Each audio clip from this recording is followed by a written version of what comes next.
राम का जन्म। मंत्रीगणों तथा सेवकों ने महाराज की आज्ञानुसार श्याम कर्ण घोड़ा चतुरंगिनी सेना के साथ छुड़वा दिया।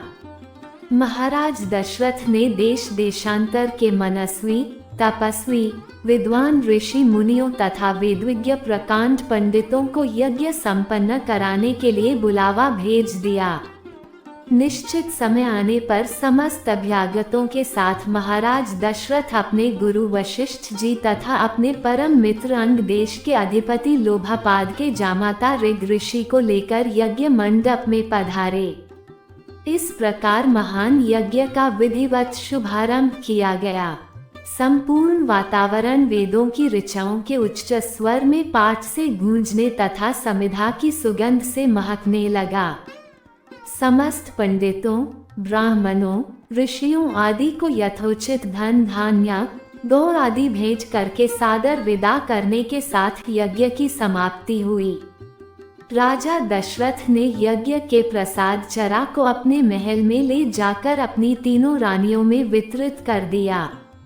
प्रसाद ग्रहण करने के परिणाम स्वरूप परमपिता परमात्मा की कृपा से तीनों रानियों ने गर्भ धारण किया।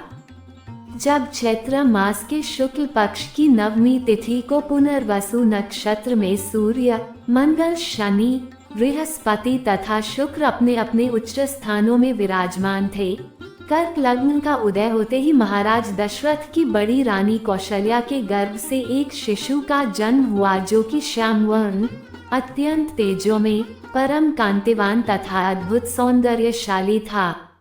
उस शिशु को देखने वाले ठगे से रह जाते थे। इसके पश्चात शुभ नक्षत्रों और शुभ घड़ी में महारानी कैकेयी के एक तथा तीसरी रानी सुमित्रा के 2 तेजस्वी पुत्रों का जन्म हुआ। संपूर्ण राज्य में आनंद मनाया जाने लगा। महाराज के 4 पुत्रों के जन्म के उल्लास में गंधर्व गान करने लगे और अप्सराएं नृत्य करने लगी। देवता अपने विमानों में बैठकर पुष्प वर्षा करने लगे। महाराज ने उन्मुक्त हस्त से राजद्वार पर आए हुए भाट, चारण तथा आशीर्वाद देने वाले ब्राह्मणों और याचकों को दान दक्षिणा दी। पुरस्कार में प्रजाजनों को धन धान्य तथा दरबारियों को रत्न, आभूषण तथा उपाधियां प्रदान किया गया। चारों पुत्रों का नामकरण संस्कार महर्षि वशिष्ठ के द्वारा कराया गया तथा उनके नाम रामचंद्र, भरत, लक्ष्मण और शत्रुघ्न रखे गए। आयु बढ़ने के साथ ही साथ रामचंद्र गुणों में भी अपने भाइयों से आगे बढ़ने तथा प्रजा में अत्यंत लोकप्रिय होने लगे। उनमें अत्यंत विलक्षण प्रतिभा थी, जिसके परिणाम स्वरूप अल्पकाल में ही वे समस्त विषयों में पारंगत हो गए। उन्हें सभी प्रकार के अस्त्र शस्त्रों को चलाने तथा हाथी, घोड़े एवं सभी प्रकार के वाहनों की सवारी में उन्हें असाधारण निपुणता प्राप्त हो गई। वे निरंतर माता पिता और गुरुजनों की सेवा में लगे रहते थे। उनका अनुसरण शेष 3 भाई भी करते थे।